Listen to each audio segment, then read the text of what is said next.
My name is Ebraheem Khan. I'm a 75-year-old. I was born in India, but been here 60 years.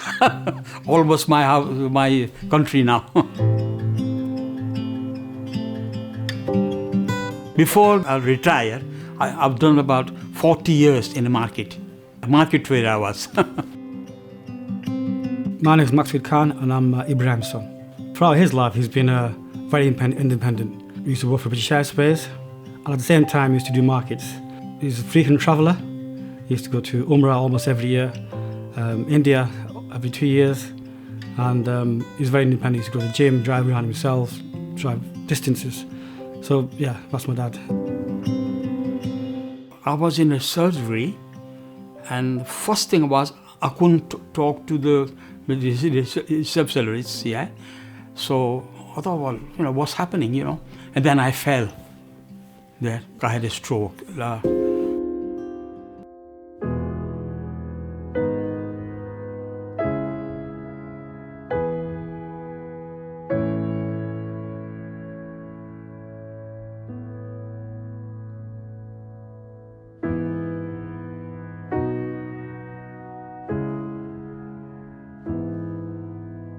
The consultant explained to my dad that he had a stroke, and they showed me the scan of his brain where there was like a grey area there, which they said that was the impact of the stroke. They said, we're going to check him in, leave him, and once you checked him in at the bed, that was it then. I wasn't given any more information. I was just given a phone number to ring my dad. And that's about it really. I wasn't explained what was going to happen and how long we were going to keep him in, what his medication was going to be. Not a single question about his cultural or religious needs. Food-wise, yes. They give me halal. Are we talking about the inside of hospital? Yeah. But regarding the prayer, I wasn't in the position to pray. Anybody in the hospital, like priest or imam, to me it would be a really big help. And even now, I'm going to say for the people future, if anybody go to hospital, being a Muslim, they need a big help for that. While my dad was in hospital, the communication was quite poor, if I'm honest. He was there for 3 weeks, and we were only allowed to see him only on 2 occasions. And it was just, the communication was poor. And not just myself, to my dad as well, because I don't think they were communicating to him what's going on. Because every time I called my dad used to ask me, what's happening? And I was like, okay, we were telling him what we knew, but it was just a bit sad that no one in hospital was able to solve, especially someone with probably the same language. Because when my dad had a stroke, he reverted to Urdu as a stronger language, and if someone there would have been a consultant or even a nurse who's speaking Urdu on a daily basis, that would help my dad a lot.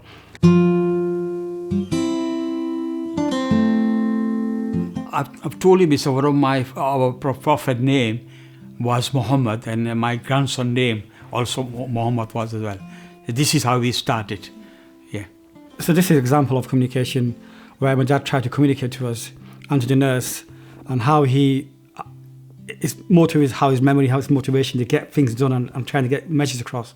The first example is he was having a conversation with the nurse about his grandchildren, and obviously he couldn't remember the names. So in order for the nurse to understand or to know the name of one of his grandchildren, my dad said, the name is the Prophet of Islam. And the nurse knew straight away that he was talking about Muhammad. So that's how he communicated to the nurse that one of his grandchildren is named Muhammad. She wanted to know about what I used to do before. So I've told him I was a market trader. Yes. So she said, where did you do market? I said, I was doing it in Bolton and Wigan. So, I'm from Wigan as well. But all right, that's good, yeah. And then she wanted to know now how I give azan and all that. So she wanted to know all about the azan. So she was very interested about it. Yeah. He rang me up, and my wife was on the phone as well, loudspeaker, and he was communicating to me that he wanted to learn that surah. And obviously he forgot the name, he forgot what ayat it is, so he had to sort of tell me that I want to learn the surah. So he said to me that Prophet Palestine. Okay, that's one thing he said. And the second thing he said is fish. And then we knew straight away that he's talking about the surah when Yunus al-Islam was in a whale's belly. And that's a surah, and he wanted to know that surah, but because he couldn't remember the name of Yunus alayhi salam. That's how he communicated to me in order for him to learn the surah. So what I did then is that I got the imam of the mosque to ring my father on his mobile at the hospital, and the imam of the mosque basically recited it 25, 30 times. And that helped my dad learn the surah again.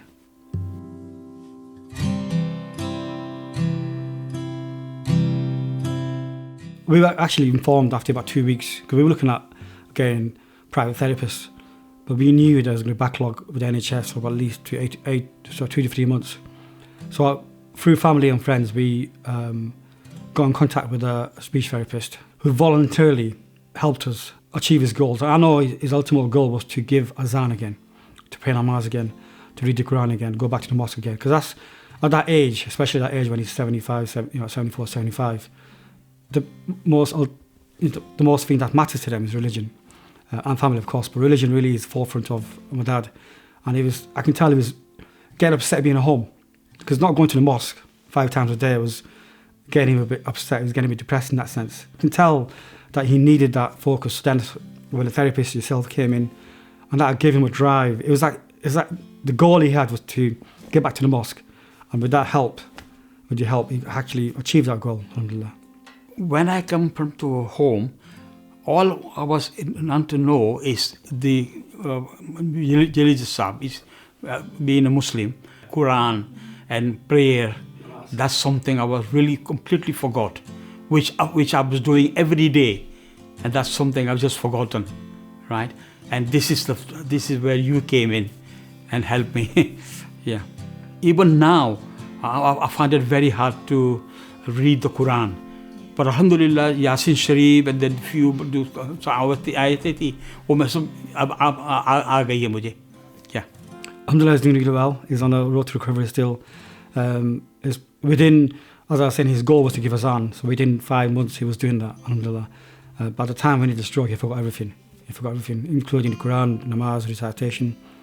With the help of the therapist, that absolutely helped him. And now he's back to going to namaz, getting azan. Alhamdulillah, he's independent, eating himself. He's now, inshallah, we're going to intend to go umrah in March. Alhamdulillah, I'm doing fine, yeah.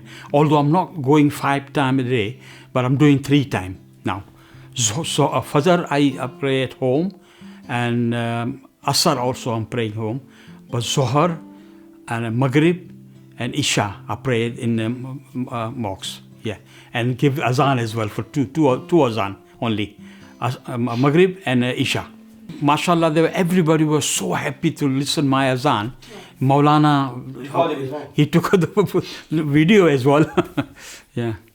Allahu Akbar, Allahu Akbar, Allahu Akbar, Allahu Akbar.